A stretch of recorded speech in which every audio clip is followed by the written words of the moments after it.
Então, bom dia a todas, todos e todes. Sejam muito bem-vindas, bem-vindos e bem-vindes. Sou Elisa Masai Sasaki, professora e coordenadora do curso de japonês do Instituto de Letras da Universidade do Estado do Rio de Janeiro, a UERJ. E hoje serei, então, a mestre de cerimônia deste evento, que faz parte do lançamento do livro 130 anos atravessando o tempo e o oceano, diálogos entre o Brasil e o Japão na passagem do século XIX para XX. O título em japonês seria "130 年時空と海を越えて19世紀から20世紀を通じた日泊対話". O Tratado de Amizade, Comércio e Navegação entre o Japão e o Brasil foi assinado em 1895, 28º ano da Era Meiji, de forma que, no próximo ano de 2025, comemoraremos 130 anos deste marco histórico. Na véspera deste evento, pesquisadores do Japão, da Itália e Brasil se reuniram para escrever sobre o diálogo entre essas duas nações, desde o final do século XIX até os dias de hoje. O resultado desse esforço é uma obra bilíngue em japonês e português, que busca abordar de maneira narrativa e acessível o diálogo e o contexto histórico entre ambos os países.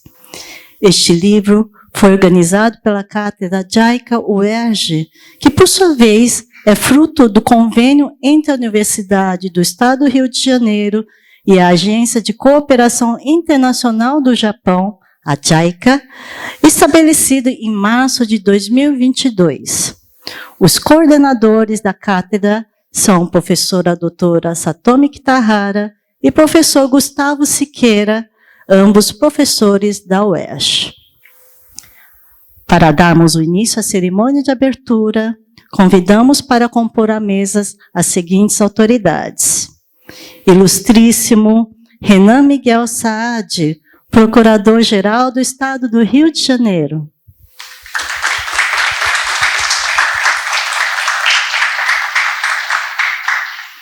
Ilustríssimo Carlos Edson do Rego Monteiro Filho, Procurador-Chefe do Centro de Estudos Jurídicos da Procuradoria-Geral do Estado do Rio de Janeiro.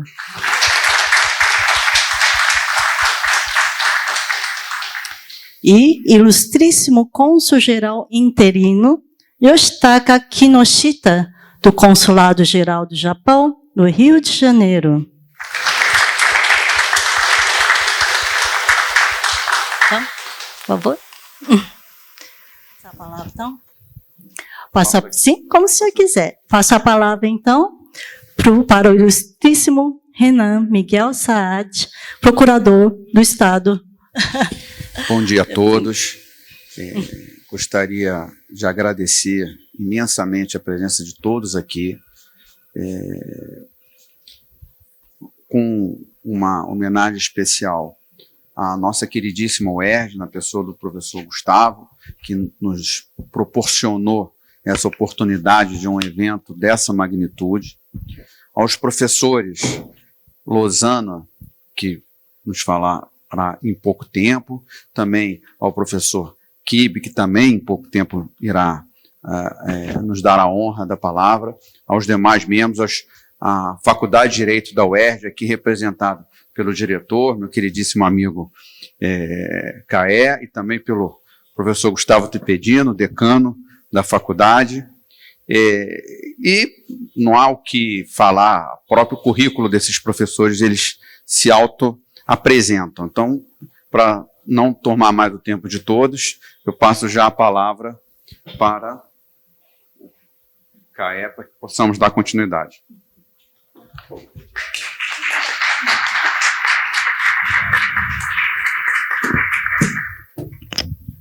Muito bom dia a todos e todas, é um prazer enorme para a gente estar aqui nesse evento. A palavra inicial ficar dentro aqui do nosso cronômetro, é uma palavra de muita satisfação, registrar minha alegria, minha satisfação em tê-los aqui conosco, registrar que esse evento é fruto de uma parceria que vem de uma amizade muito grande entre dois países, entre o Brasil e o Japão, atravessando o oceano, atravessando o tempo, um título desse lançamento desse livro que eu estou com muita curiosidade para ler, estou conhecendo agora, e que mostra a importância de culturas diferentes, e principalmente para a cultura brasileira, aprender com a cultura japonesa, cônsul.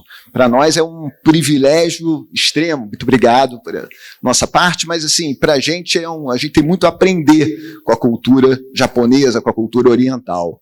Então, eu li aqui no prefácio do professor Gustavo Siqueira, que esse livro nasceu nas rampas da Universidade do Estado do Rio de Janeiro, e também esse nosso colóquio, esse nosso simples colóquio aqui, que é tão expressivo, tão significativo para a Procuradoria-Geral do Estado, meu querido Renan, nasceu também nas conversas de rampas da nossa Universidade do Estado do Rio de Janeiro, quando eu e o professor Gustavo Siqueira resolvemos aproveitar esse espaço da Sala Dona Maria para trazer para cá, no centro da história do Brasil, essa travessia de tempo, essa travessia de culturas, e nada melhor do que fazer esse evento nessa sala, que é tão inspiradora para todos nós. Então, desejo a todos um profícuo evento, que os debates nos iluminem e nos estimulem a conhecer melhor o trabalho desenvolvido pela Fundação JAICA, né, com a Universidade do Estado do Rio de Janeiro, e que esses trabalhos se desenvolvam e frutifiquem mais ainda. Na minha gestão, na Faculdade de Direito, agora falando um pouco pela Faculdade de Direito da UERJ, também contem, professores, com o nosso total apoio, com o nosso total trabalho, nossa disposição para a gente levar à frente todos esses projetos. E dizer que, para mim, pessoalmente, é uma honra ouvir o professor Yukibe, o professor Mário Lozano, de quem somos fãs. O professor Tepedinho dizia que o clube de fãs é muito grande do professor Mário Lozano no Brasil, e nós estamos todos inscritos com carteirinha numerada nesse seu fã-clube, professor. Muito obrigado a todos e bom dia.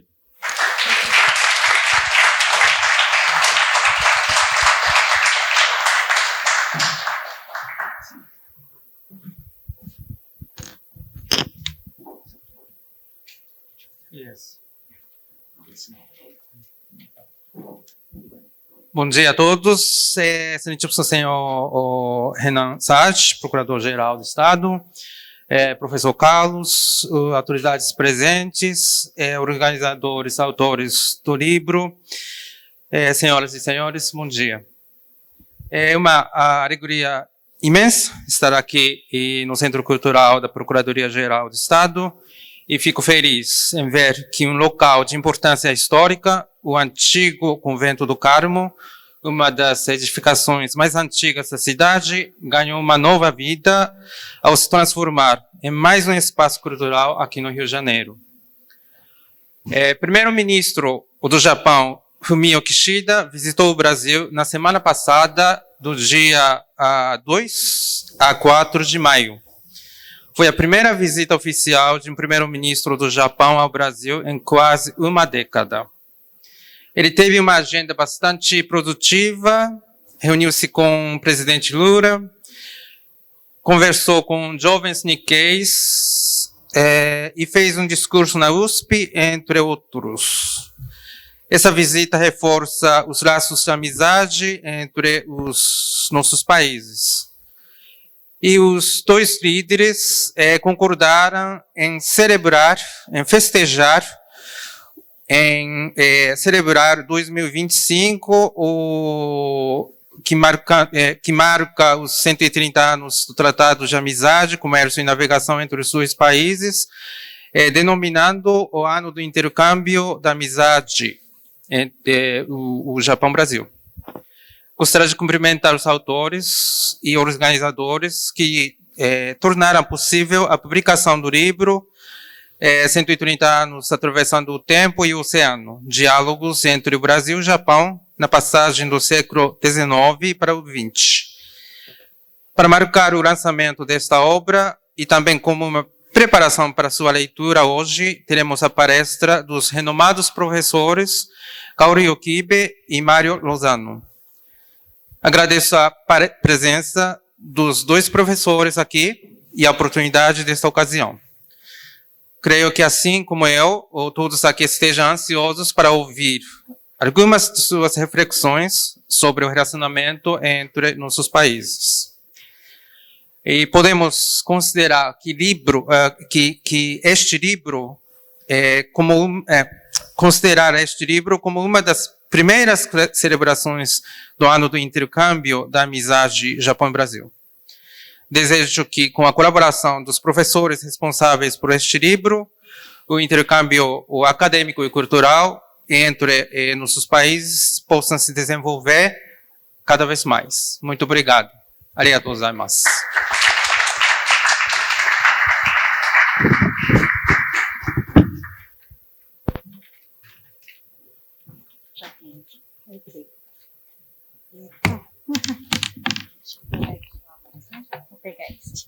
Muito obrigada.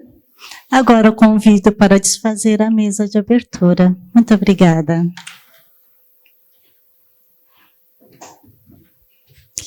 Antes de passar a palavra ao palestrante, gostaria de registrar e agradecer a presença do professor Gustavo Tepedino e os alunos da Faculdade de Direito da UERJ.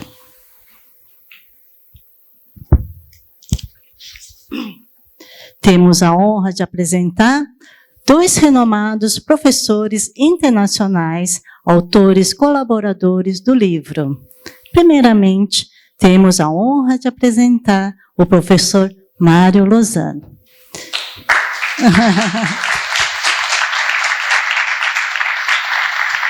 Mário Lozano é professor emérito de Filosofia do Direito e de Introdução à Informática Jurídica na Faculdade de Direito da Universidade de Piemonte Oriental, Alexandria, Itália.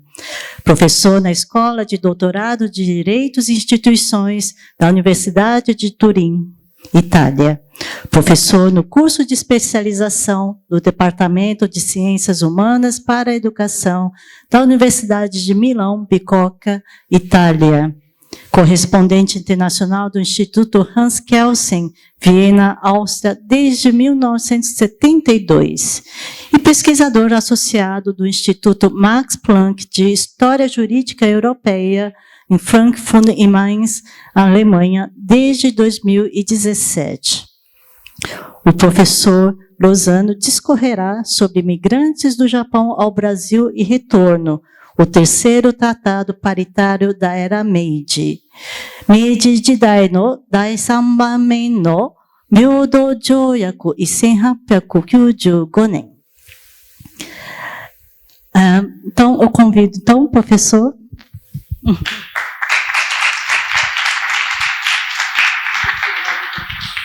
Sim, como quiser.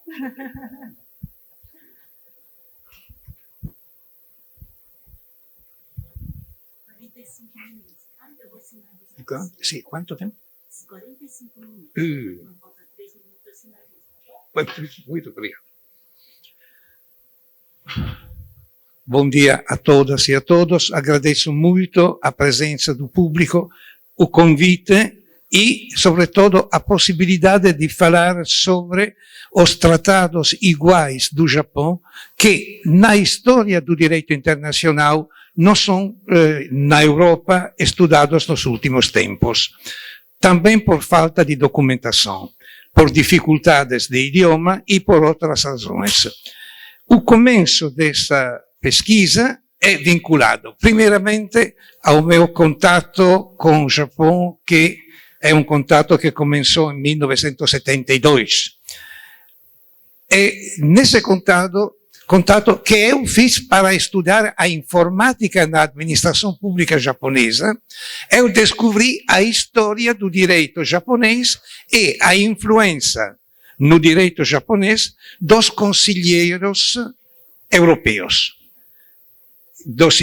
São conselheiros que usavam os idiomas que eu conhecia bem, porque eu não conhecia e não conheço o japonês, assim que eu encontrei em Tóquio e depois na Itália os textos em francês de Boissonade, os textos alemães e também o texto de um italiano que é um colega, em outros tempos, mio, no sentido que é um filósofo do direito.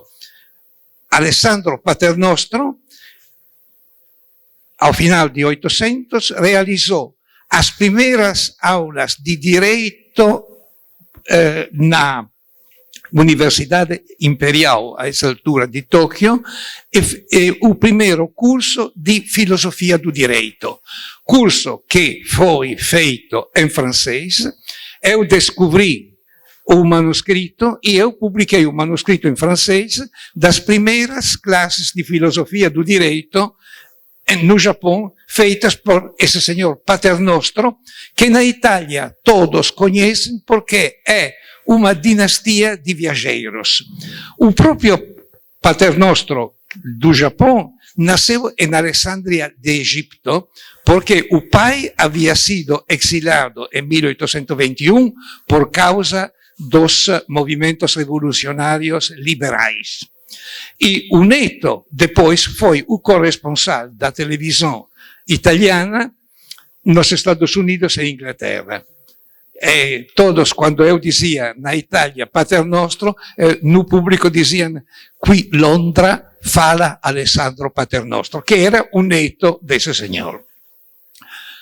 A continuação dessa investigação sobre o Japão, e continuei publicando muitas coisas na Itália. Na Itália temos, afortunadamente, uma associação de estudos japoneses, onde eu participo desde decennios, praticamente, e assim foi possível para mim continuar um estudo marginal na comparação com a estrutura das nossas universidades, porque, apesar da filosofia do direito de Paternostro, a circulação das ideias jurídicas fora da Europa é objeto do meu curso, porém é o único curso sobre esse assunto.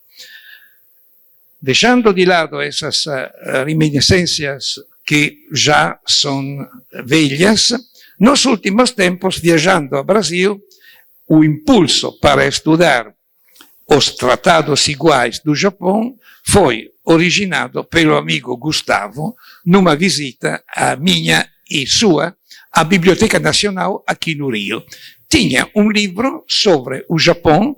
Eu empecei o estudo do Japão e dos tratados iguais, claramente, e na Academia de Ciências de Turim eu publiquei em 2021 uma memória, que aqui temos, sobre brasileiros no Japão de 800, os primeiros tratados iguais da era Meiji. Eu deixei alguns livros que eventualmente podem ser deixados nas bibliotecas aqui. A coisa interessante é que, através desse primeiro contato, eu comecei a estudar os brasileiros que se ocuparam do Brasil. Também por razões linguísticas, porque, mais ou menos, eu conheço os idiomas europeus, mas, como dizia antes, não cheguei a estudar o japonês.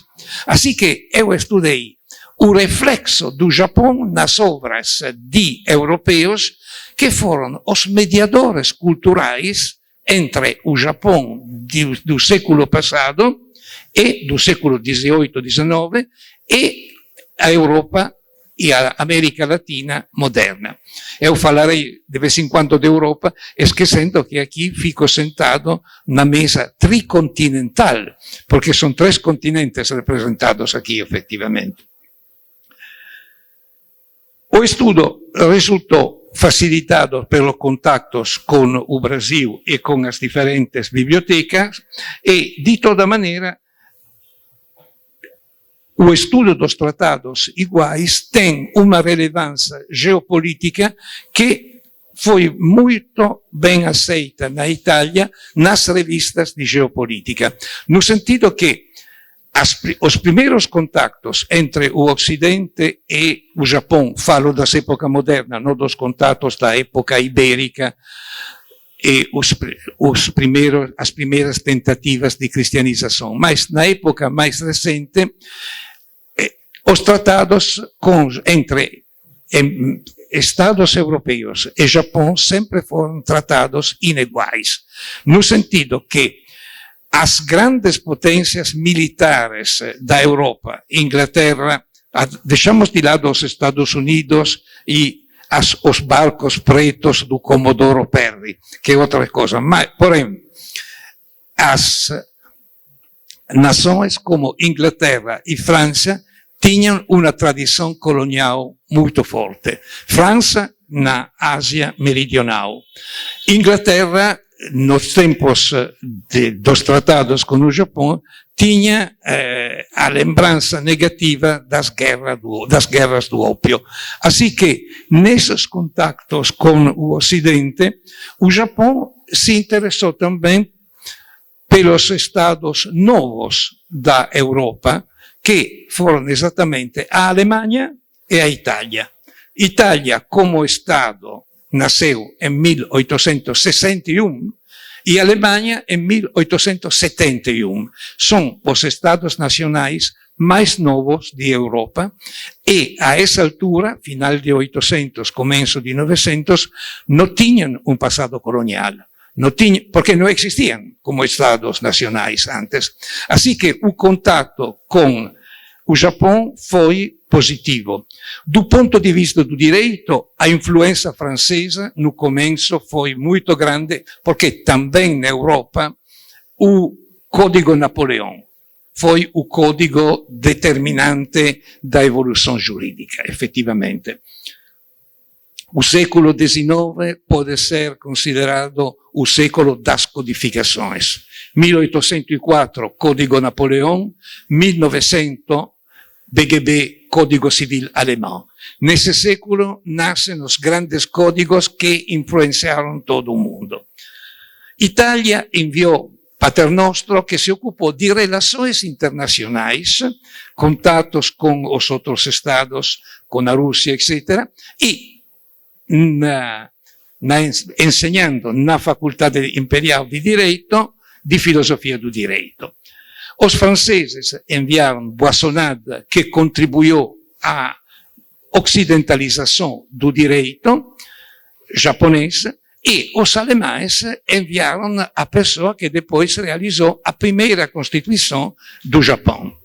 O que é interessante nesse sentido é que a recepção foi uma recepção criativa, no sentido que o Japão não se limitou a traduzir e aplicar textos estranhos, mas interiorizou esses textos e elaborou uma estrutura apta para ser aplicada no Japão. O resultado é que os direitos ocidentais foram recebidos e amalgamados com a cultura japonesa própria do Japão.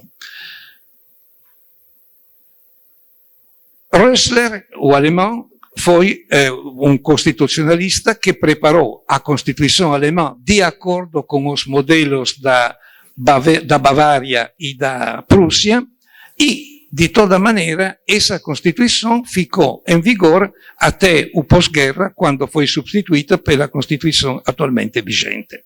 Assim que, nestas poucas linhas, se vê que o contato entre juristas japoneses e europeus ou ocidentais, no sentido largo da palavra, sempre foi criativo, no sentido que não foi uma recepção passiva.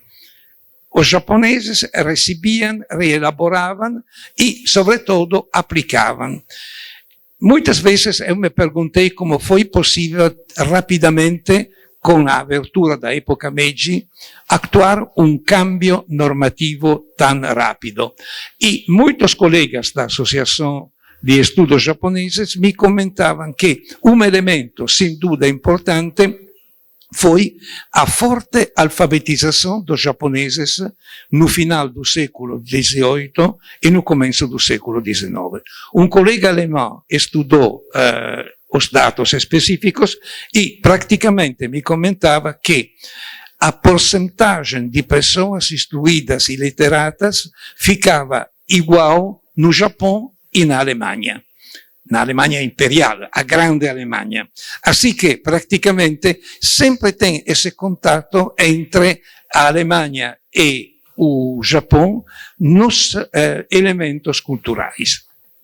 Os tratados iniguais se fundavam sobre a diferença originária entre o direito japonês de origem china e depois desenvolvido interiormente, e o direito ocidental que tinha a sua história, código francês, código alemão e toda a história vinculada ao direito romano anterior.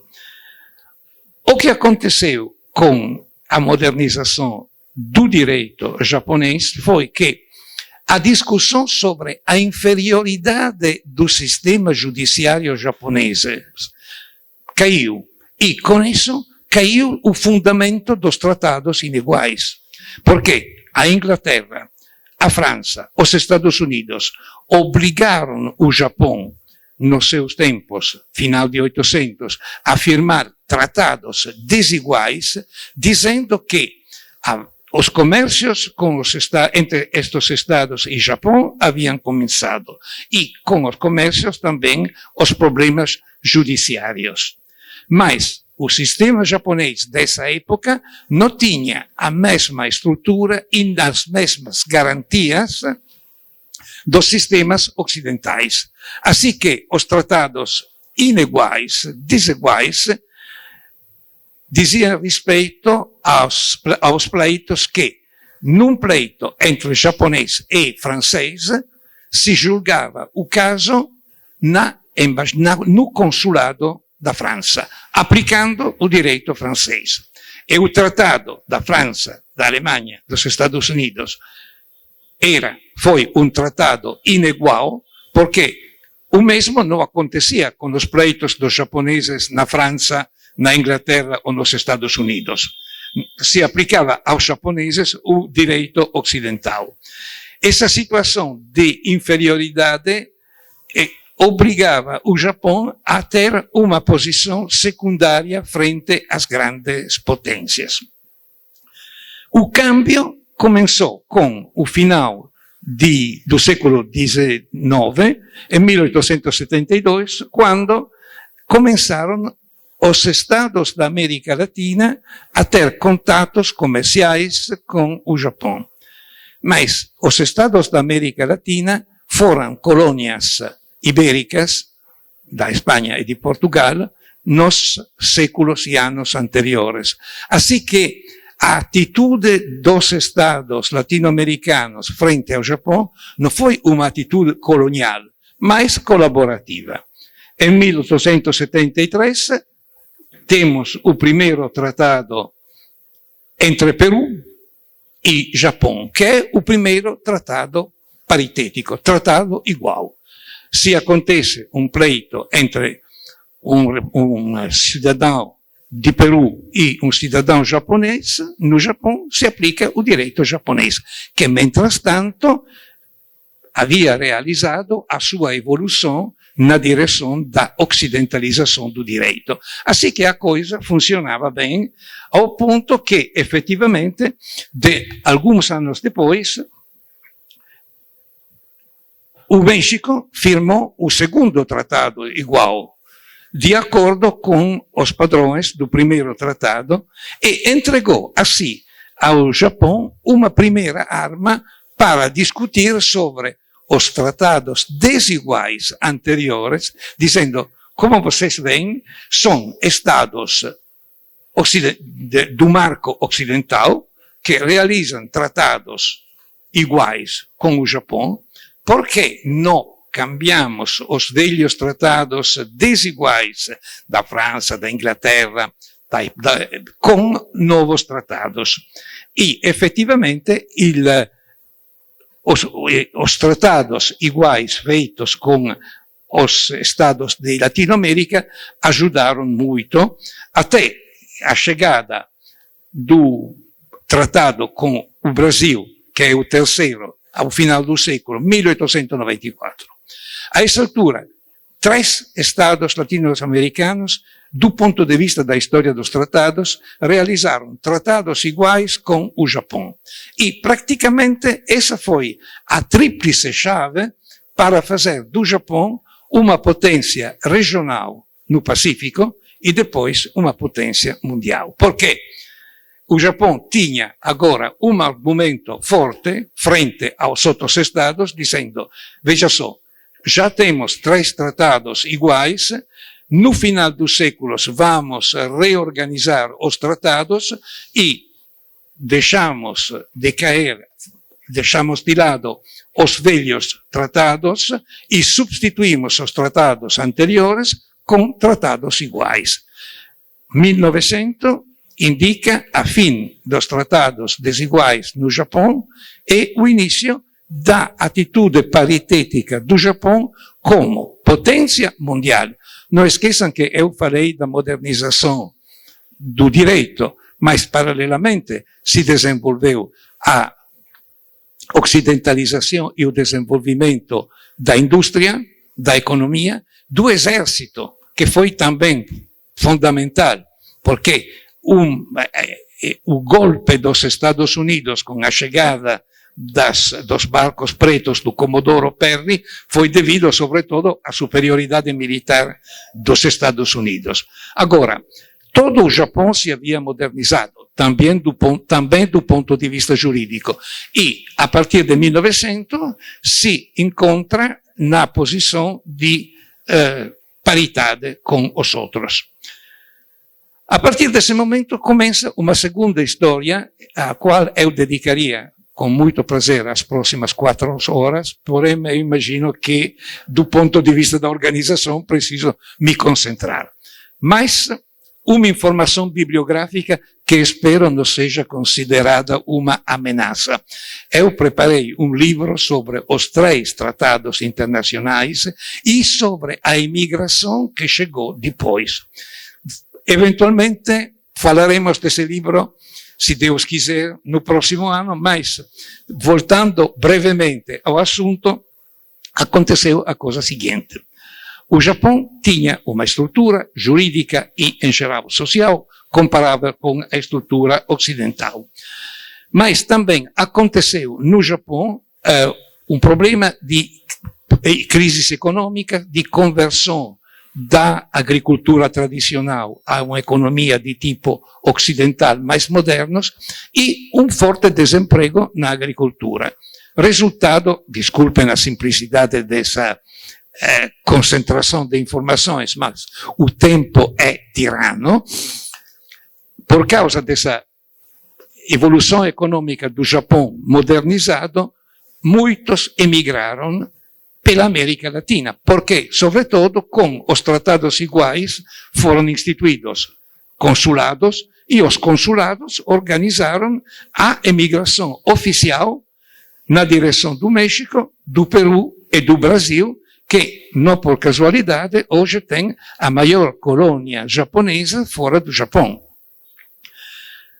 E, a essa altura, começou a primeira emigração à qual eu dediquei uma atenção e que também encontrou uma descrição nas cartas, nos textos que eu elenquei no livro e que são importantes por autores da América Latina. Paralelamente a isso, no curso do século XIX e XX, a crise econômica da América Latina obrigou muitos japoneses imigrados e japoneses de segunda e terceira geração a buscar uma solução econômica e voltar ao Japão.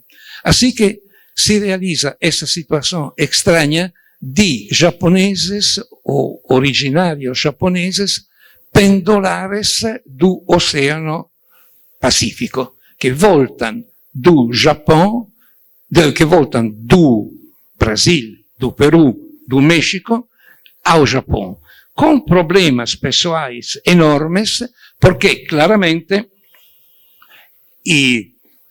estes japoneses de segunda ou terceira geração, em muitos casos, haviam perdido o uso do idioma. Assim que todos esses se encontraram numa situação muito peculiar, uma situação em la qual se sentiam japoneses no Peru e peruanos no Japão, brasileiros no Japão e japoneses no Brasil. E essa situação, sobretudo a segunda migração, foi gravíssima pelas crianças, porque o sistema escolar, a escritura foi complicadíssima, assim que tem, e eu citei isso, estudos psicológicos sobre as crianças que tinham transtornos comportamentais por causa dessa migração de volta, que foi muito importante. De todas essas migrações ficam alguns restos interessantes através dos autores que participaram diretamente da migração. Um momento só que eu encontre o papel necessário para não tomar demasiado tempo demais e depois continuo.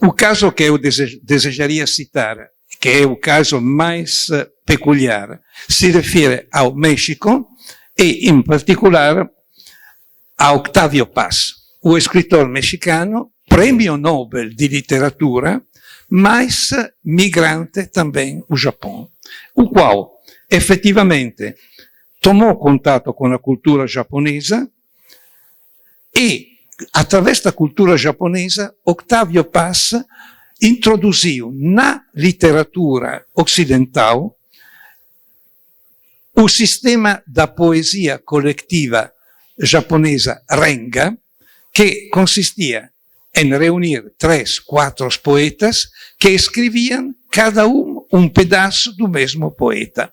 E veja só que aqui eu trabalhei com a Faculdade de Letras de Milão, porque um desses 4 poetas do Renga foi um italiano, o grande Sanguinetti.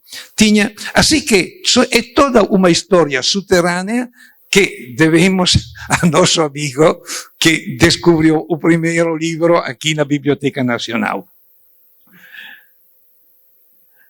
E a coisa interessante, e com isso terminaria, de Octavio Paz, prêmio Nobel, é a seguinte: Octavio Paz tem a estrutura cultural e a capacidade de escrever as suas impressões, porque no momento no qual Octavio Paz reemigra ao Japão, tem uma posição de primeiro nível no Ministério da Educação como responsável das publicações. Tem já várias novelas publicadas, assim que tem a estrutura cultural e intelectual para entregar uma descrição da situação dos remigrantes de origem japonesas de volta ao Japão. E, efetivamente, eu, no meu futuro livro, já preparei uma análise da publicação de Octavio Paz, porque Octavio Paz se preparou uma análise coletiva do que acontecia a esses reemigrantes, dos problemas de supervivência social também que tinham, assim que temos uma obra de um autor de nível alto, prêmio Nobel de literatura, que fala sobre essa dobre migração do Japão para a América Latina, da América Latina para o Japão. Octavio Paz foi no Japão como diplomático, numa posição peculiar, mas de toda maneira o livro, na minha opinião, é a descrição mais clara do ponto de vista literário e também como testemunho individual de um acontecimento, na minha opinião, único na história de nossa humanidade. Uma imigração de um continente para outro, de uma cultura radicalmente diferente de um continente para outro, feito para alguém que, de um lado, tinha a estrutura intelectual para escrever de maneira apropriada e aprofundada. E, por outro lado, tinha a experiência pessoal dos acontecimentos. Isso é, mais ou menos, o conteúdo do próximo livro, que na realidade já existe como livro, temos o problema eventualmente da editorial, porque, na minha opinião, é interessante examinar a evolução dos 3 estados latino-americanos, da imigração do Japão até os estados latino-americanos, depois da instituição dos serviços consulares e, sobretudo, a volta dos descendentes na terra que, no momento de abandonar Latinoamérica, imaginavam ser a terra dos pais, chegando na qual se encontravam numa situação completamente heterogênea do ponto de vista do idioma, não falavam mais, ou falavam um idioma de tipo infantino que com os diferentes níveis do japonês não encaixava, e tinham um problema de supervivência material, física, muito grande. Nesse sentido, eu penso que o contato Latinoamérica-Japão possa ser muito interessante, porque temos uma documentação completa com referência a estados importantes como Peru, como México e como Brasil. O livro que eu publiquei em Turim tem um cartaz na frente, que não é possível agora ver, mas no cartaz se vê um japonês com uma marra que indica o Brasil e o Peru, com a mão. E no braço no qual tem a marra, tem toda a família do japonês. É graficamente também muito bom, porque indica uma direção ascendente da direita acima, que é, de acordo com as estruturas mentais ocidentais, uma subida positiva, sube efetivamente. Gustavo, se você quer, podemos fazer circular o livro e, mentre o livro circula, eu fico à disposição pelas eventuais perguntas e agradeço muito a atenção. Muito, muito obrigado.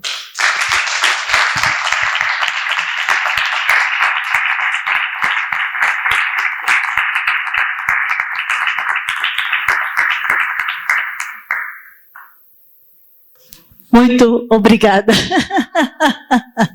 professor Mário Lozano, por cumprir tão bem o tempo. Muito obrigada. Professor Yokibi já se encontra? Está bem? Daijoubu desu ka? Então, muito obrigada. Peço desculpas. Agora eu vou... Dozo. Pode colocar o slide dele, por favor? Então, agora... Me perdoe. Agora passaremos a palavra para o professor Kaoru Yokibi. Kaoru Yokibi nasceu na província de Hyogo, Japão, e se formou no Colégio Jesuíta Rokko. Graduou-se na Universidade de Tóquio em 1996 e se tornou pesquisador de história política e diplomática japonesa. Atualmente, ele é professor na Universidade de Tóquio. Mais recentemente, durante 6 meses, ele também foi pesquisador associado no Weatherhead Center da Universidade de Harvard. Apesar de o período Meiji ser sua especialidade, recentemente tem pesquisado as relações Japão e Estados Unidos após a Segunda Guerra Mundial. Ele também publicou um livro chamado História Política das Mentiras. Yokibi atua ainda em uma ampla variedade de áreas, como a supervisão de quadrinhos de aprendizagem de história que tratam da história dos últimos 10 anos. O professor Yokibi discorrerá sobre histórias da história do Japão, do mito de Izumo à imigração para o Brasil. Nihon Shin Monogatari, Izumo Shinwa kara Burajiru Imin e. Essa palestra será com tradução consecutiva de japonês para português.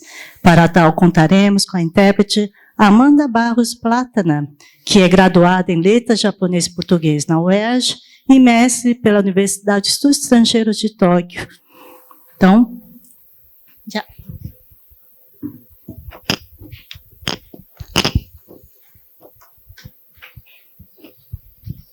Obrigado. Eu sou Kaoru Yukibe. Desculpe, eu não falo português. Amanda さんが通訳をしてくれます。Eu traduzirei, eu farei a interpretação.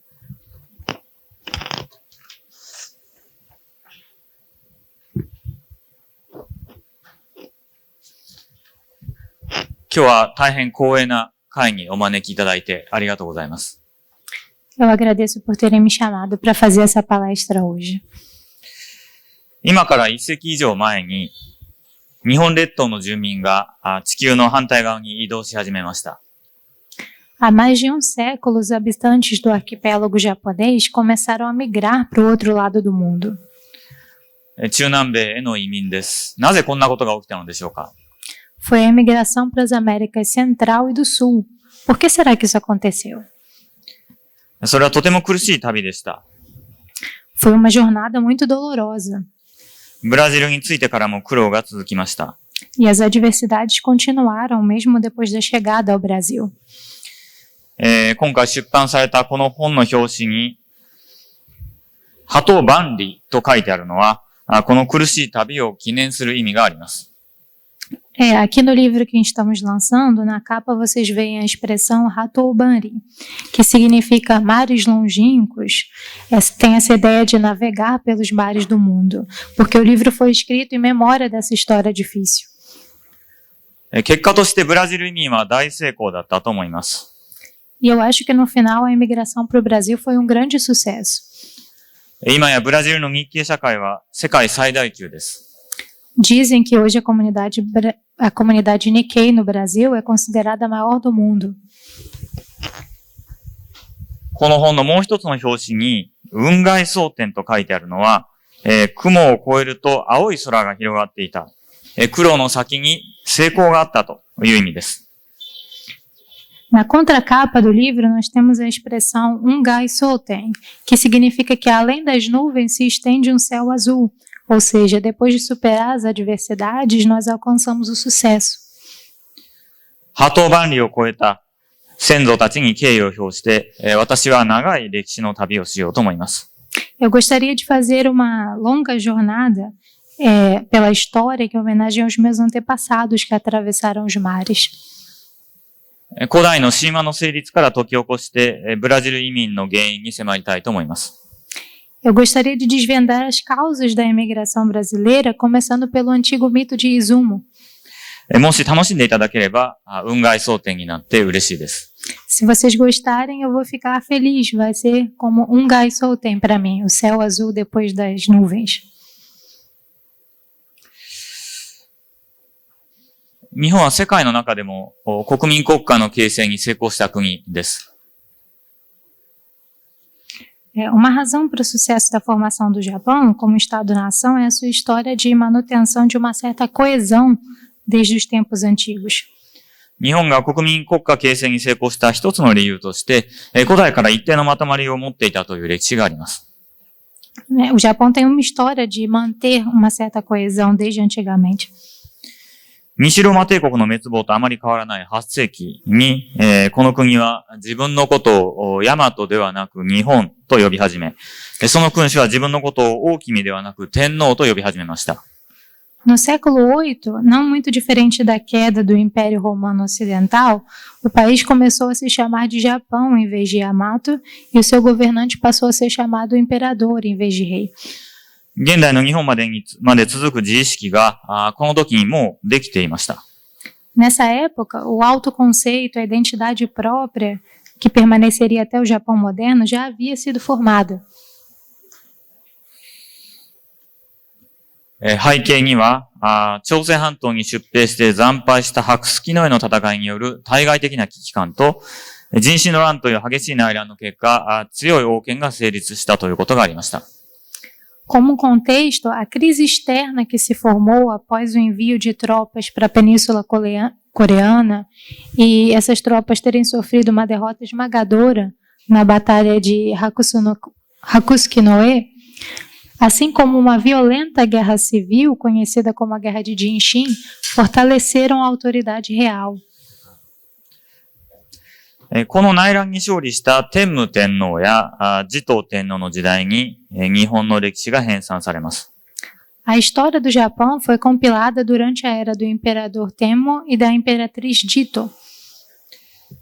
そしておそらくこの時期に伊勢神宮と出雲大社という重要な宗教施設が建てられています。Foi provavelmente durante esse período que foram construídas as importantes instituições religiosas Ise Jingu e Izumo Taisha, os santuários de Ise e de Izumo. 伊勢神宮の写真はこのスライドの左下にあります。Vocês podem ver a foto do santuário de Ise embaixo, à esquerda. 伊勢神宮の場所はこの赤い矢印が示しています。Aquela setinha vermelha está indicando a localização no Japão. 東に海が見えるので、日の出を拝むことができます。Como é possível ver o mar ao leste de lá, você consegue contemplar o nascer do sol. 中国の陰陽思想で言えば、陽、つまり強くて明るいのが伊勢神宮です。Na filosofia chinesa, Yin Yang, Ise seria o Yang, que é forte e iluminado. 天皇家は太陽神アマテラスを祀っていました。その中心が伊勢神宮になります。A família imperial venerava a deusa Sol Amaterasu, e o centro dessa adoração era Ise. 日本列島の支配をめぐる争いに勝利した征服者の側を代表するのがこの伊勢神宮でした。Então, Ise representa o lado do conquistador que venceu a batalha pelo controle do arquipélago japonês.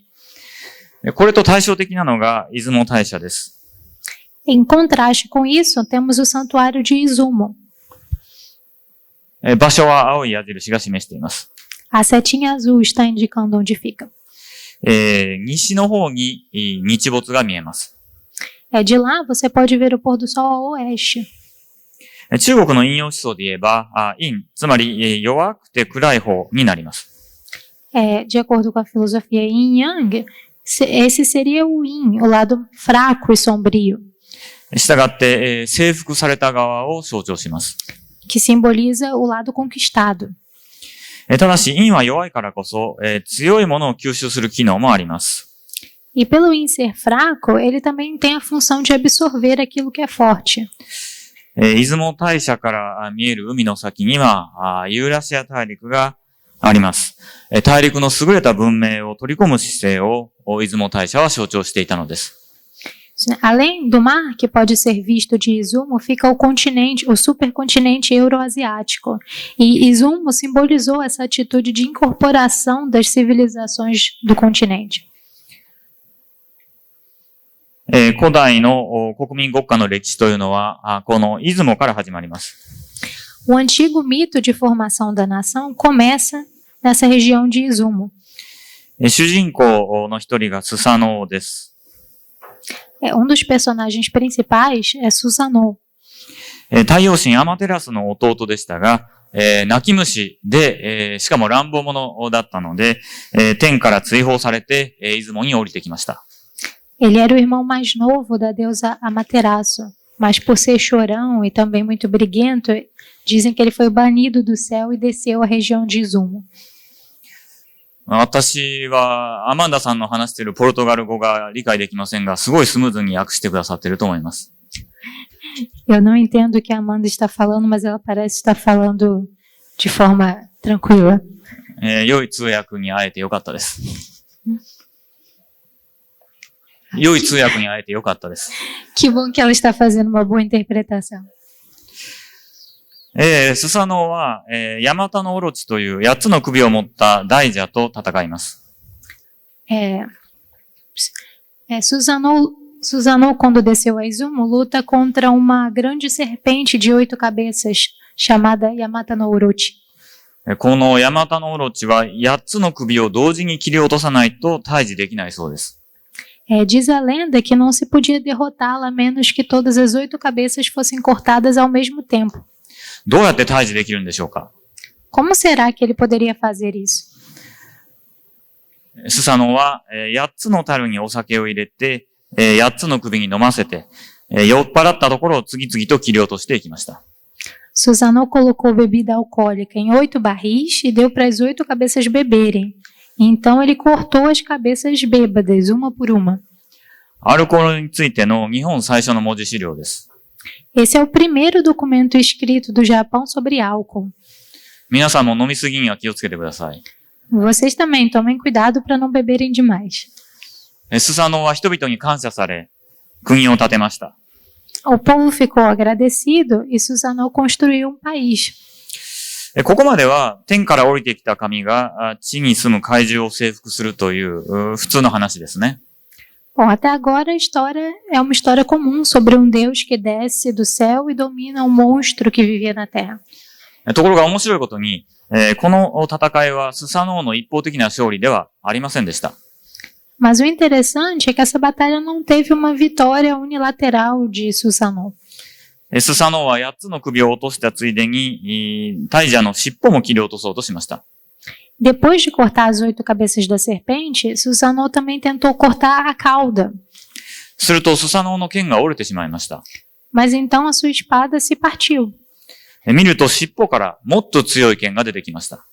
E quando ele viu, uma espada mais forte saiu da cauda da serpente. 草薙の剣といって、今まで天皇家に伝わる3つの宝物の一つということになっています。Essa é a chamada espada de Kusanagi, que é um dos 3 tesouros que foram passados de geração em geração pela família imperial até hoje. これは日本にあった青銅剣が大陸から入ってきた鉄剣にとって変わられるという話です。Eu acredito que essa é uma história sobre como as espadas de bronze que existiam no Japão foram substituídas por espadas de ferro que vieram do continente. 征服されたヤマタノオロチと大陸の優れた鉄剣というのが二重写しになってるんですね。A Yamata no Orochi, a serpente subjugada, remete a essa excelente espada de ferro do continente. この話は、出雲大社の役割を理解する上で重要です。Essa história é importante para compreender o papel da região de Izumo. 外部の優れた文明は取り入れるけれども、それに圧倒されずに、うまく中和して消化するんだという日本の自意識につながっています。Para mim, na minha opinião, isso está relacionado com o autoconceito do Japão de absorver civilizações superiores do exterior, mas sem ser subjugado por elas, e sim as neutralizando e as digerindo bem.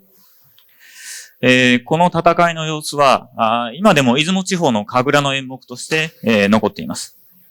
Essas batalhas ainda podem ser vistas nas apresentações de teatro Kagura na região de Izumo. それに、出雲空港のラーメン屋に行くと、ちゃんとスサノオラーメンというのがあります。Inclusive, se você for a um restaurante de macarrão lamen no aeroporto de Izumo, você vai encontrar o lamen de Susanoo. このラーメンを食べると、ちゃんと草薙の剣が浮かんでいました。Aí, se vocês perceberem, dá para ver a espada Kusanagi boiando. ただこの剣を私が噛むと、ちゃんと噛み切れてしまいました。Mas essa espada eu consegui morder com meus próprios dentes. 日本人の消化力はまだまだ衰えていません。Eu acho que a capacidade digestiva do povo japonês ainda não se deteriorou. スサノオの国を受け継いだのが大国主です。Quem herdou o país de Susanoo foi seu descendente, Okuninushi. 大国主の性格は行き当たりばったりで、彼をどう解釈するかに後世の日本人は頭を悩ませます。Bom, Okuninushi tinha uma personalidade imprudente, um tanto irresponsável, e as gerações posteriores dos japoneses têm tido dificuldade para interpretar esse personagem. 矢を探してこいと言われて見つからずに困っていると、ネズミが見つけてくれたという絵です。Tem uma história, por exemplo, em que disseram para ele procurar e trazer uma flecha, e quando ele estava em apuros por não conseguir achar, um rato encontrou e o entregou. こともあろうに、スサノオの娘のことが好きになって、さらっていってしまいました。 Bom, apesar de tudo isso, ele se apaixonou pela filha de Susanoo e a levou embora. スサノオは激怒するのですが、結局娘も国も大国主に任せることにしました。 Apesar de Susanoo ter ficado furioso nesse episódio, no final das contas ele decidiu deixar a sua filha e o país para Okuninushi. やがて、天のアマテラスたちが国を譲れと言ってきました。そしたら大国主は譲りました。 Eventualmente, quando Amaterasu e outros deuses lhe pediram para entregar o país, Okuninushi entregou. その代わりに、出雲大社を建ててもらったという神話です。 E ele pediu que o santuário de Izumo fosse construído em troca. アマテラスの子孫が今の天皇家だということになっています。 Se considera que os descendentes de Amaterasu são os membros da família imperial. これが国譲りの神話です。 Esse é o mito da transferência de poder. この神話が歴史的な事実だと思っている日本人はいません。 A maior parte dos japoneses não acredita que essa história aconteceu de verdade. しかし、この神話が示すように、日本列島のほとんどが天皇の下で支配されました。 Mas como nós podemos entender dessa história, a maior parte do arquipélago japonês foi governada pelo imperador. 安定していますが、副作用もありました。 Embora houvesse estabilidade, também havia desvantagens. ここから中世の歴史に入っていきます。天皇に仕える公家や寺や神社が好き勝手に百姓を搾取したのです。Os nobres da corte que serviam ao imperador, também os templos e os santuários exploravam os camponeses de forma arbitrária. これら支配者の間で、あるいは支配者と百姓の間で、紛争が頻発しました。 Aconteciam conflitos frequentemente entre os governadores e também entre os governantes e também entre governantes e o povo. 中国のような法律や裁判がなく、紛争の解決にはしばしば暴力が必要でした。 Como as leis e os tribunais não estavam bem estabelecidos, como nas civilizações continentais, a violência era muitas vezes necessária para resolver disputas. 暴力の行使を請け負う身分の低い人のことを侍と言いました。 E as pessoas de baixa posição social que praticavam essa violência eram os samurais. 侍が次第に土地の支配そのものも請け負うようになりました。 E gradualmente os samurais começaram a assumir também o controle das terras. 天皇が滅ぼされることはありませんでしたが、13世紀あたりから侍が政治の実権を握るようになります。 O imperador nunca chegou a ser derrubado, mas por volta do século XIII, os samurais passaram a deter o verdadeiro poder político. 17世紀からは、徳川という家が将軍を輩出し、侍の頂点に立ちます。 A partir do século XVII, surgiram os shoguns, os comandantes militares, no clã Tokugawa, que ascendeu ao topo da hierarquia dos samurais. 将軍の下で日本列島は250ほどの大名の領地に分割されています。 Sob o shogunato, o arquipélago japonês foi dividido em cerca de 250 terras de daimyos, que eram os senhores feudais. 19世紀半ばに米欧と国交を結びました。250の大名に分かれていては、欧米の国民国家に太刀打ちできないので、1868年以降、明治維新と呼ばれる一連の改革を行います。 Em meados do século XIX, foram estabelecidas relações diplomáticas com os Estados Unidos e com a Europa, mas como o Japão não poderia competir com esses Estados-nação ocidentais com poder dividido entre 250 feudos, teve início uma série de reformas, conhecidas como a Restauração Meiji, a partir de 1868. 維新というのは古代の支配を復活させるという意味です。天皇を名目上の頂点に戻すことで、その下、その元では皆平等な国民だという建前を作りました。Uma restauração significa trazer de volta um antigo governo.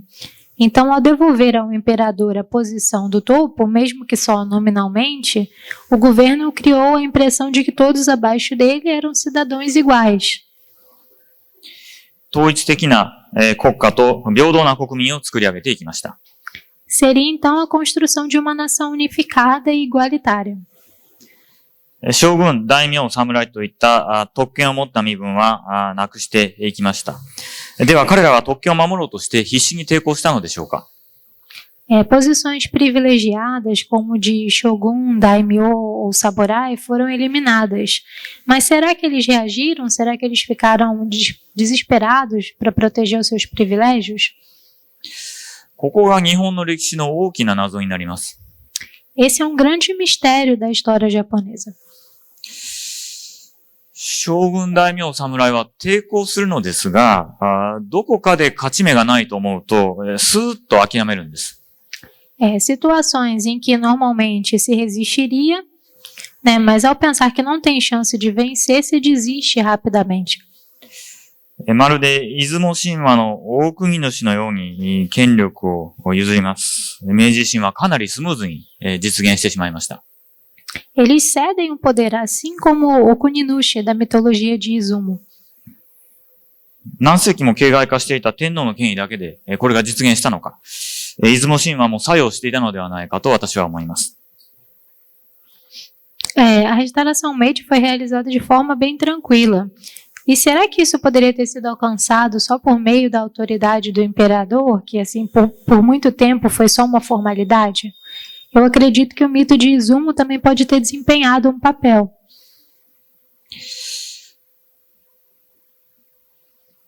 年表を見ながら、不思議なところだけを指摘します。Se vocês, olhando para a cronologia no slide, eu vou apontar só as partes estranhas. まず1867年、明治維新が始まる前の年に、将軍が、自主的に政権を天皇に返すと、自主的に政権を天皇に返すと宣言しています。Primeiro, em 1867, antes do início da restauração Meiji, os shoguns declararam voluntariamente que devolveriam o poder ao imperador. 実際にはすぐに政権は返還されず、1868年から将軍側と天皇側で内戦が起きますけれども、兵力が大きいはずの将軍があっさり降伏しています。Na verdade, o poder não foi devolvido imediatamente. Aconteceu uma guerra civil entre as forças do shogunato e do poder imperial a partir de 1868. Mas o shogunato, que certamente tinha um grande exército, se rendeu facilmente. 1871年には大名が廃止されましたが、武力抵抗した大名は一人もいませんでした。Os daimyos foram abolidos em 1871, mas nem mesmo um deles ofereceu resistência armada. かといって天皇側の政府が専制支配を樹立したわけでもありません。Mas isso não significa que a facção imperial estabeleceu um governo autocrático. 1869年には五箇条のご専門というのを発表して、人々の意見に基づいて政治を行うと解釈できる宣言をしています。Em 1869, o governo proclamou o juramento imperial das 5 cláusulas, fazendo declarações que davam a entender que a política seria conduzida com base na opinião do povo. 1889年には憲法を発布し、1890年には国会を開設しました。E a Constituição foi promulgada em 1889 e a Dieta Imperial, o Parlamento, foi criado em 1890. なぜみんなこんなに物分かりよく権力を手放すのでしょうか？ Por que será que as pessoas renunciaram ao poder de forma tão condescendente? これは憲法を発布するときの絵です。Essa é uma figura do palácio onde foram feitas as negociações. なぜみんなが物分かりよく権力を手放すのか、出雲神話の国譲りのストーリーが再現している、そのように見えます。Essa postura passiva, né, de aceitação dos japoneses, eu acho que tem origem no mito de Izumo. 実は当時も国譲りのお国柄だから明治維新がスムーズに進んだという説明がありました。Naquela época mesmo foi explicado que a restauração Meiji aconteceu sem problemas devido a esse caráter nacional de transferência de poder. このような説明をする勢力の中には出雲大社も含まれていました。Entre as autoridades que deram essa explicação também estava da região de Izumo. そうすると、1300年ぐらいの日本史の波頭も、蒼天の下で、見渡せるようにならないでしょうか。Sendo assim, será que a gente não pode navegar pela história japonesa dos últimos 1300 anos sob o céu azul, sob essa perspectiva? つまりこういうことです。朝鮮半島での敗北と内戦という危機の中で、日本というアイデンティティと天皇の支配を焦点とする、古代の国家形成が実現する。Em meio à crise da derrota na Península Coreana e da Guerra Civil, foi concretizada a formação do antigo Estado-nação, focada na identidade do Japão e no governo do imperador. その時期に、大国主のような、大陸とも接点のある侮れない勢力に国譲りをさせたという出雲神話が確立する。Nesse período, se estabeleceu o mito de Izumo de que o poder foi transferido a uma força respeitada em contato também com o continente, com o exterior, como o Kuninushi. 明治維新の際に出雲神話が作用し、侍への国譲りへの圧力となり、急速に近代国家の形成が進む。Durante a restauração Meiji, o mito de Izumo entrou em cena, criando pressão para que os samurais transferissem o poder. E a formação de uma nação moderna teve um rápido progresso.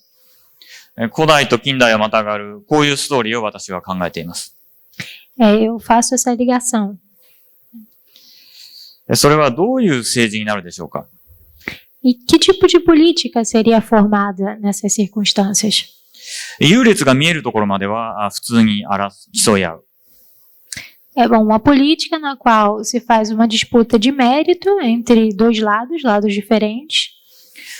ところが一方が劣勢になると、まだ戦えるし、形勢を逆転する力があるかもしれないのに、もう譲れという圧力が急速にかかる。Porém, quando um lado fica em desvantagem, ainda que ele ainda possa lutar, tenha o poder de reverter a situação, sofre uma pressão intensa para ceder. スムーズだけれども、少し勝手には振る舞いにくい世界かもしれません。É uma postura cômoda, mas que fica difícil para aqueles que querem tomar as próprias decisões. こういう強い同調圧力の下で、急速に均質な国民が形成されます。Sob forte pressão dos pares, se forma rapidamente uma nação homogênea. これが近代日本の政治だとすると、今度は外交について、重大で感情的な論点が2つあった理由が理解できます。Sendo assim a política japonesa moderna, nós podemos compreender por que havia duas questões dramáticas na diplomacia japonesa moderna. 一つは、日本が欧米と国交を結んだ時に調印した不平等条約の改正です。同胞の中に、特権を持った異邦人が紛れ込んでいるというのが許せなかったわけです。Uma delas é a revisão dos tratados desiguais que o Japão assinou quando estabeleceu relações diplomáticas com a Europa e com os Estados Unidos. Provavelmente, os japoneses não aceitavam o fato de haver estrangeiros privilegiados misturados com seus compatriotas. もう一つが移民問題です。同胞が海外で少数派となり、迫害されているのが許せなかった。Outra questão é da imigração. Quando compatriotas se tornam uma minoria no exterior e são perseguidos, a opinião pública reage fortemente. 少し前までは異なる大名の下で支配され、異なる大名の領民を同胞とは思っていなかったのに、不思議な話です。E é estranho se nós pensarmos que até pouco tempo as pessoas eram governadas por daimyos diferentes e não consideravam as pessoas que moravam no território de outros daimyos seus compatriotas. 急速な同調圧力があったのでしょ Deveria ter havido uma pressão muito grande. う。残りの時間で、移民について詳しい話をします。Mas hoje a história é sobre a imigração. O tema principal é a imigração. 現在と違って日本は貧しく人口が増えていたので、移民を海外に送るべきだという意見は有力でした。Ao contrário de hoje em dia, o Japão era pobre e a sua população estava crescendo. Por isso, havia uma forte opinião de que os japoneses deveriam ser enviados para o exterior. しかし、ハワイや米国やカナダやオーストラリアなどで、日本人移民が排斥され、世論は激怒し、政府へのプレッシャーとなりました。No entanto, imigrantes japoneses já haviam sido rejeitados no Havaí, nos Estados Unidos, no Canadá, na Austrália e em outros países, o que provocou uma reação pública pressionando o governo. そこでブラジル移民が合理的な政策になったのだと思います。Eu acho que é por isso que a imigração para o Brasil se tornou uma política lógica. 人口が少ないので、歓迎され、定住できるだろう。これが移民への親心です。Como a população era pequena, os imigrantes seriam bem recebidos e poderiam fixar moradia aqui, né? Seria como coração de mãe. 遠いところに定住してくれたら、もう政治問題にならないだろう。これが政府としての打算でした。E se os japoneses se instalassem em um local distante, não seria mais um problema político. Esse era o plano calculado do governo. 当時の日本外交官の発言を見ていると、短期の移民は嫌だけど、植民ならいいとブラジル側に伝えています。De acordo com as declarações dos diplomatas da época, eles disseram ao Brasil que não queriam fazer uma imigração de curto prazo, mas que aceitariam fazer uma colonização. 日本政府内ではより露骨に、国際問題を回避し、米国やカナダとの移民問題を軽減したいという狙いを説明しています。Já nos círculos fechados, eles explicaram mais abertamente o seu objetivo de evitar conflitos internacionais e reduzir os problemas de imigração com os Estados Unidos e o Canadá. 地球の反対側に大量に移民、良くも悪くも日本政府の意図は分かりやすいです。Bom, uma imigração em massa para o outro lado do mundo. Para o bem ou para o mal, as intenções do governo japonês foram fáceis de se compreender. ところが、これを推進する段階で混乱が生じたように思います。Mas eu acredito que tenha havido confusão enquanto eles promoviam esse projeto. というのもどうやって、多数の日本人をブラジルに受け入れてもらうのか。いきなり日本人が大きなコロニーを作ろうとしたら、ブラジル側も警戒するわけですね。A questão era como conseguir que um grande número de japoneses fosse aceito no Brasil. Se os japoneses tentassem estabelecer uma colônia de repente, o Brasil levantaria a guarda. 当時の首相兼外務大臣の桂太郎も、出だしでつまずいてはいけないと戒めていました。O primeiro-ministro e ministro dos Negócios Estrangeiros, Taro Katsura, também alertou os imigrantes para não começarem com o pé esquerdo. Mistake at the first shot. Eles queriam evitar decepcionar o Brasil de cara, né? そこで、まずは複数のコーヒー農園に分かれて、働いてもらう。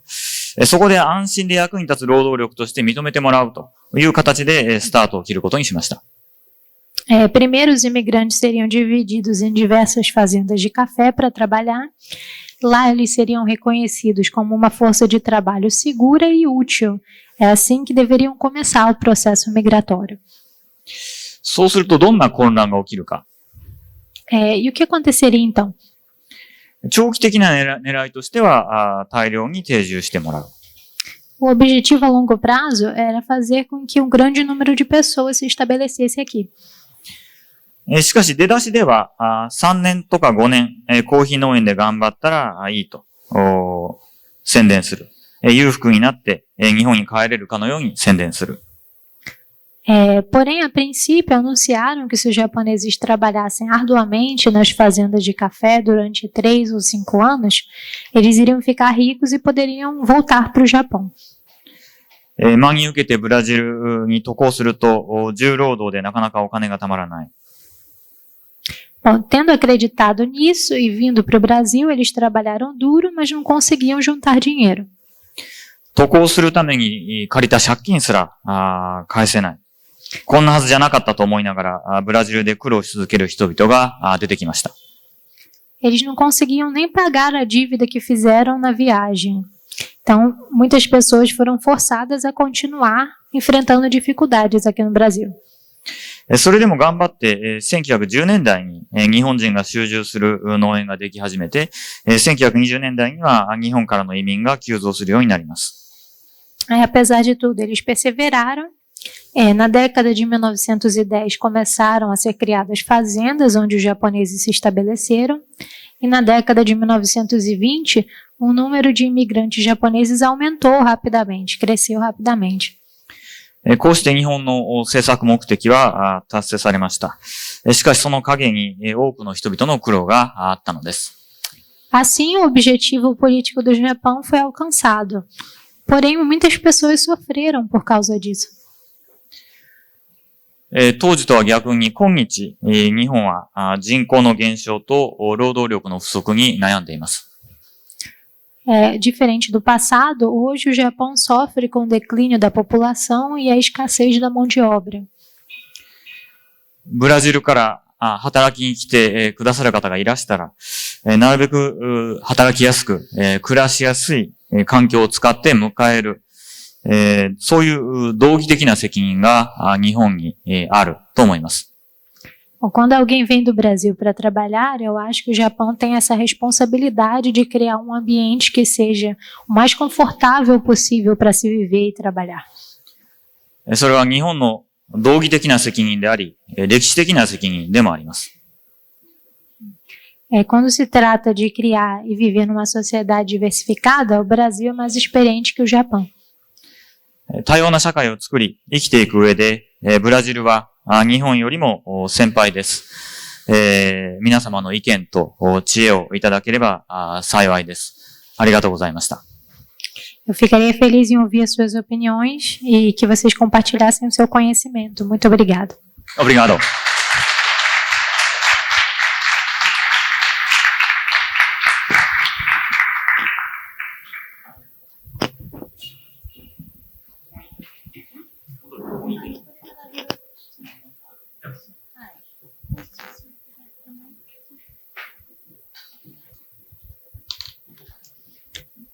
Muito obrigada. Agora abriremos para perguntas e respostas. Alguém gostaria?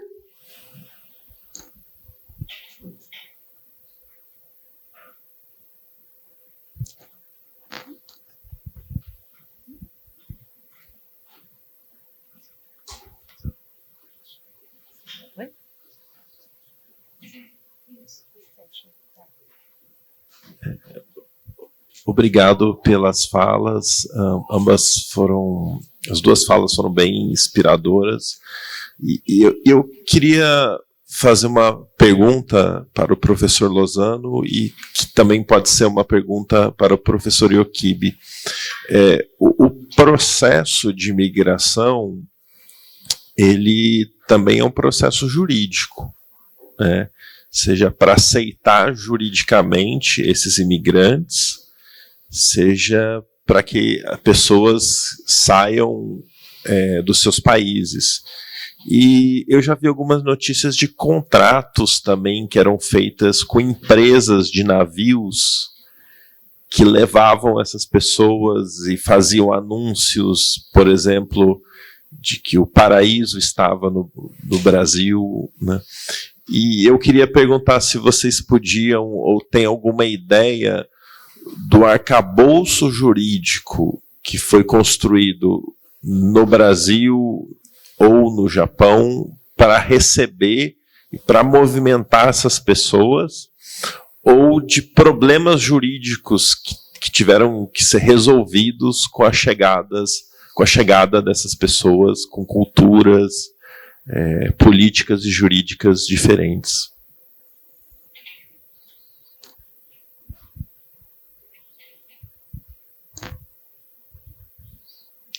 É, まずご講演ありがとうございます。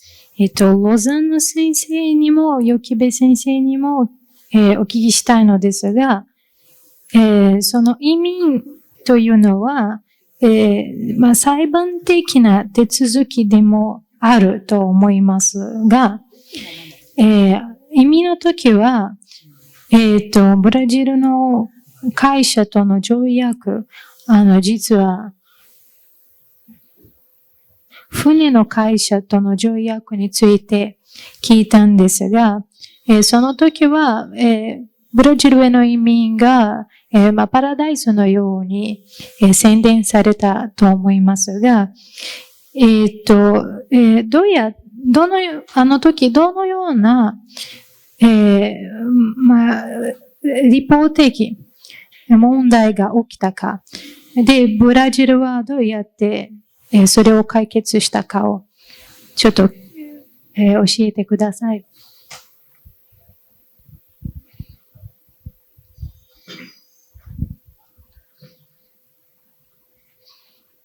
Obrigado. Os instrumentos jurídicos são constantemente os mesmos também hoje. É o seguinte, o primeiro passo é o reconhecimento oficial dos dois Estados. Quero dizer, tratados iguais, instituições diplomáticas e a organização da emigração e imigração nas duas direções. Como originariamente, a partir do Japão, não tinha conhecimento exato do que acontecia, ou da estrutura do Brasil. E isso vale também para todas as imigrações de um país para outro. Em geral, a organização material da imigração é feita por organizações comerciais que, geralmente, realizam a gestão do fluxo migratório e trazem as pessoas de um país para outro, já organizando de antemão, por exemplo, o território no qual ficarão as pessoas. Claramente, os que saem de um país para outro, do Japão para o Brasil, mas veja só, isso acontece também hoje com as migrações que temos na Europa. Os que saem de um país para migrar, saem por causas econômicas ou de grandes dificuldades. E por isso não têm os recursos materiais para pagar a viagem, os contatos no local e todo o que é ligado a uma imigração. Assim que a empresa que organiza também o pago dos gastos, no sentido que tem um preço para o transporte, um preço para a primeira vida no lugar, que depois será devolvida pelos imigrantes através das rentas, através do produto no país de destino. Para garantizar esse retorno do imigrante à empresa, em geral, na época post-Meiji, mas também hoje na Europa, essas empresas retiram o passaporte das pessoas, dos imigrantes, e até que os gastos não são cobertos totalmente, não se devolve o passaporte, não se devolve a documentação às pessoas. E isso gera uma quantidade de problemas, porque isso acontecia no Japão, mas acontece hoje na Itália, circulam pessoas que não têm mais um documento de identidade. Isso é o segundo elemento jurídico, essa sociedade de intermediação.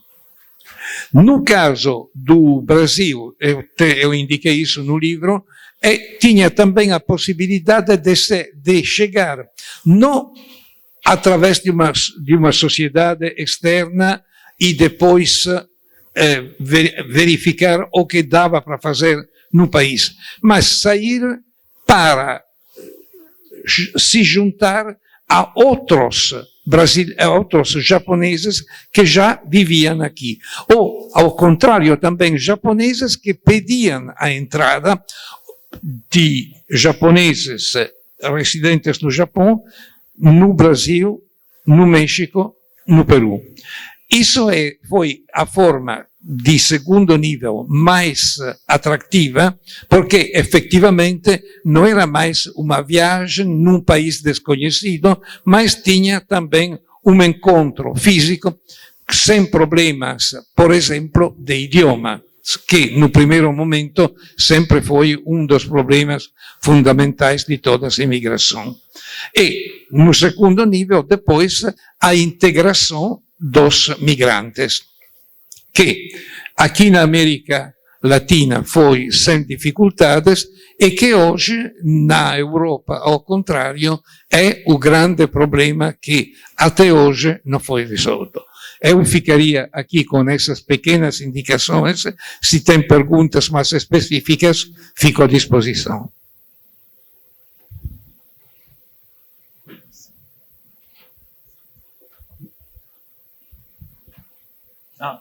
先に通訳しますか？はい、同じ質問です。今のは通訳しなくて大丈夫なのかな？はい、はい、大丈夫です。もう私が答えて。きっと、ロザーノ先生が、詳しくて素晴らしいお答えをされたと思います。Eu acho que o professor Lozano respondeu muito bem.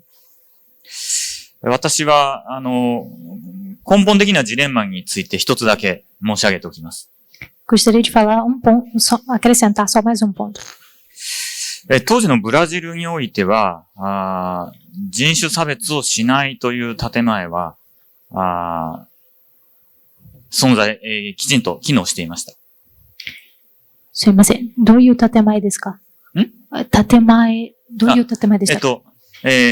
当時のブラジルには、差別を、アジアを差別しないという原則がありました。Assim, se acreditava que não havia preconceito contra asiáticos no Brasil. ヨーロッパからの移民もアジアからの移民も同じように扱うという原則です。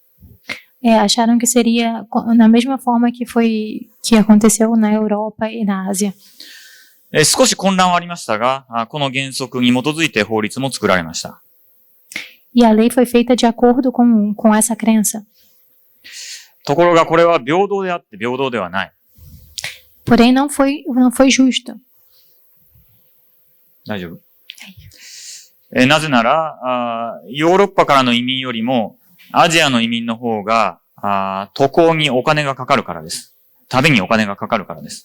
Porque era muito mais caro fazer uma imigração da Ásia do que da Europa. ところが平等な原則なので、アジアの移民にも、ヨーロッパの移民と同じだけの、渡航の補助しか与えられませんでした。すみません、もう一度いいですか？はい。ヨーロッパからの移民とアジアの移民で同じ額の、渡航の補助金、しか与えられませんでした。Sim, mas só havia fundos, só havia dinheiro para fazer essa imigração da Ásia, da mesma forma que foi feita da Europa. O valor era o mesmo. これが日本からの移民にとって大きな問題になります。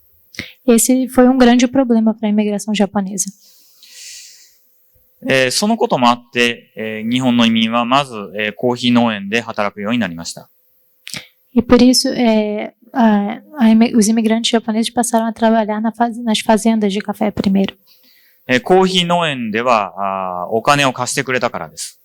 Porque eles poderiam fazer dinheiro nas fazendas de café. ところがお金を返さないとなかなかコーヒー農園を出られない。Mas se eles não conseguissem dinheiro, eles não conseguiriam sair do país. 日本人のための農場を作ろうとしてもなかなか作れないということになりました。Por mais que eles tivessem feito fazendas só para os japoneses, não conseguiram, não deu certo. このことをさっき説明したかったのですが、時間がなくてできませんでした。Eu queria ter explicado isso antes, mas não teve tempo. Então peço desculpas. グスタボ先生の質問に感謝します。Obrigado. Obrigado pela pergunta.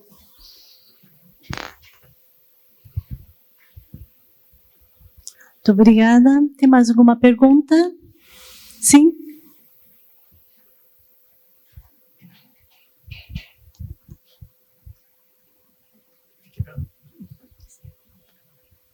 Boa tarde, professor Lozano. Ohayou gozaimasu, Kaoru sensei. Bom, eu gostaria de tirar essa dúvida com o professor Lozano. Na sua fala, o senhor citou algo como os problemas educacionais em crianças no processo de imigração. O senhor havia falado sobre os problemas educacionais que crianças sofrem durante o processo de imigração. Bom, eu sou pesquisador do Instituto Cultural Brasil-Japão e também sou membro da diretoria das pessoas com deficiência na OAB, Organização dos Advogados do Brasil. E eu trabalho com o tema de ensino de língua japonesa para pessoas com transtorno de deficiência, transtorno de déficit de atenção e hiperatividade, TDAH. E eu gostaria de saber do senhor se o senhor ainda enxerga esses problemas educacionais no processo imigratório em crianças, tanto do Japão para o Brasil, do Japão para a Europa, e como o senhor acha que nós, como professores, poderíamos lidar um pouco melhor com isso? Obrigado.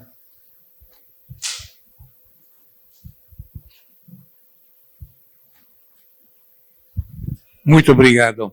Bom, para indicar os temas principais necessitaria dos próximos 2 dias, ao menos, porque o problema é enorme. Mas, basicamente, na reemigração da América Latina ao Japão, dos originários do Japão, segunda e terceira geração, o primeiro elemento de choque, de acordo com as investigações sociológicas e psicológicas que foram feitas depois, é a diferente atmosfera dentro da universidade, dentro da escola. A escola japonesa é fortemente competitiva, fica muito estruturada do ponto de vista da disciplina, dos resultados, e ao contrário, o Brasil é um país latino, como eu conheço na Itália, o que significa que uma rigidez excessiva provoca uma oposição imediata. Essa é a situação que se verificou com a geração de volta da situação brasileira, ou peruana, ou mexicana ao Japão. E superar esse tipo de dificuldade é difícil porque uma assistência psicológica das crianças não é frequente, não é barata e, sobretudo, uma população de imigrantes não tem os recursos e a estrutura para realizar isso. A grande solução é a reatividade criativa das crianças mesmas, que depois de um certo tempo se adaptam reciprocamente também, mas claramente nem todos se adaptam e, por exemplo, os casos investigados pelos sociólogos e pelos psicólogos foram, sobretudo, os casos das crianças que não se integraram ou que tinham dificuldades em se integrar com o novo contexto da escola japonesa. Do ponto de vista prático, não tem outra solução. A verdadeira solução, eu digo, é o recurso à criatividade das crianças, que tem um poder de adaptação que é muito superior ao poder de adaptação de um adulto. Isso, em grandes linhas, é uma resposta plausível. Obrigado.